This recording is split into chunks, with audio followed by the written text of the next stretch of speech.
Be اے ثالث کے تمام طلباء کا اس لیکچر میں استقبال ہے. ہم انشائیہ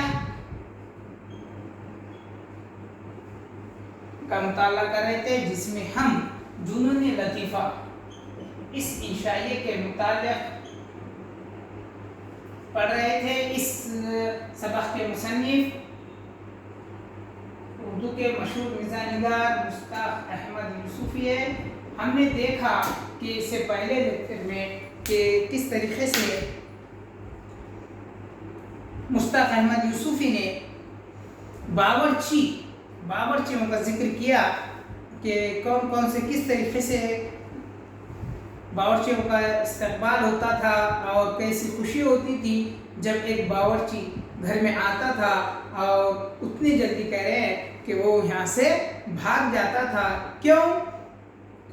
تو کہہ رہے ہیں کہ ایسے بہت سارے مسائل ہوتے ہیں کہ جس میں لوگ کیا ہے اس میں ان کے مزے کے کھانے کہیے یا بد مزے کہیے اور اس کے بہت ساری جو چیزیں ہم نے دیکھا تھا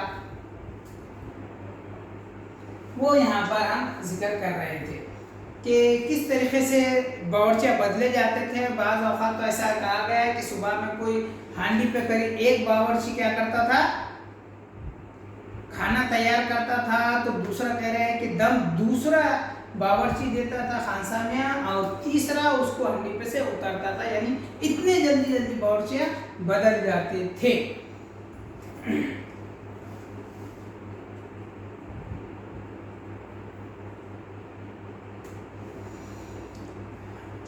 آگے کا اقتباس دیکھیے. مقصد سردست ان باورچیوں کو تعارف کرانا ہے جن کی دام در میں خدمت کرنے کا شرف ہمیں حاصل ہو چکا ہے. اگر ہمارے لہجے میں کہیں تلخی جھلک آئے تو اسے تلخی کام و دہن پر محمول کرتے ہوئے باورچیوں کو معاف فرما دیجیے. دیکھیں باورچی سے عہد وفا استوار کرنے اور اسے ہمیشہ کے لیے اپنا غلام بنانے کا ڈھنگ کوئی مرزا عبد الودود بیگ سے سیکھے. یوں تو ان کی صورت سے ہی پتہ چل جاتا ہے ان کو بہت ساری باتیں اس سے پہلے ہم نے دیکھے تھے. یوں تو ان کی صورت ہی ایسی ہے کہ ہر کس کو ناقص کا بے اختیار نصیحت کرنے کو جی چاہتا ہے لیکن ایک دن ہم نے دیکھا کہ ان کا دیرینہ باورچی بھی ان سے ابے تبے کر کے باتیں کر رہا ہے. دیکھیے کیا ہو گیا. باورچی کیا ہے ان کے جو دوست عبد الودود بیگ ان سے باورچی بھی کتنی مالک سے کیسے باتیں کر رہا ہے ابے تبے یعنی ارے تبے سے. ہماری حیرت کی انتہا نہ رہی کیونکہ شرفا میں یہ انداز گفتگو محض مخلص دوستوں کے ساتھ روا ہے. جہلہ سے ہمیشہ سنجیدہ گفتگو کی جاتی ہے. ہم نے مرزا کی توجہ اس امر کی طرف دلائی تو انہوں نے جواب دیا کہ میں نے جان بوجھ کر اس کو اتنا منظور اور بدتمیز کر دیا ہے کہ اب میرے گھر کے سوا اس کی کہیں اور گزر نہیں ہو سکتی. دیکھیے کیا ایسی بات ہے اس میں پرانے لوگوں کے پرانے طریقے اسٹائل کس طریقے سے ہے کہ کہہ رہے ہیں کہ باورچی ٹھیکنے کو نام ہی نہیں ان کے پاس مصنف کے بعد لیکن کہہ رہے ہیں عبد الودود بیگ کے ساتھ گئے ایک بار تو دیکھ رہے کہ باورچی کیا کر رہا ہے کہ اپنے جو سیٹ ہے مالک ہے اس سے ابے تبے کی باتیں کر رہا ہے اور واپس اپنے کام پر چلا گیا. جب پوچھے مصنف نے کہ ارے مرزا عبد الودود بیگ صاحب یہ کیا ہے کہ ایک باورچی چھوٹا سا ملازم تمہارے سے ابے تبے اتنی باتیں کر رہا ہے اور تم بالکل ادب سے یہ کر رہے ہیں جبکہ تو یہ تو غلط بات ہے. تو وہ کہہ رہے ہیں کہ نہیں یہ بالکل صحیح ہے. کہہ رہے ہیں کہ اب اتنی اس باورچی کو کئی کی لت لگ گئی ارے تو نے اسے بات کر دے گی اب وہ کہیں دوسری طرف ٹک سکتا ہے کیا نہیں ٹکے گا بلکہ پھر اس کو کہاں پہ آنا پڑے گا بھاگ کے میرے پاس ہی آنا پڑے گا. یہ ایک طریقہ عبد الودود بیگ نے بتایا. اب دوسری قصہ سنیے. اقتباس دیکھیے. کچھ دن ہوئے ایک مڈل فیل خانساماں ملازمت کی تلاش میں آ نکلا اور آتے ہمارا نام اور پیشہ پوچھا. اب دیکھیے ایک خانساماں آیا مصنف کے پاس مڈل فیل پاس نہیں ہے خانساماں کیا ہے آیا انہیں اور آ کے کیا کر رہا ہے انٹرویو ان سے لے رہا ہے مالک سے کہ تمہارا نام کیا اور پیشہ کیا. پھر سابق خانساماں کے پتے دریافت کیے. کیا ہوا کہ پہلے جو باورچی تھے انہوں کیوں نکلے تو تم نے نکالے کہ انہوں نکلے وجہ کیا تھی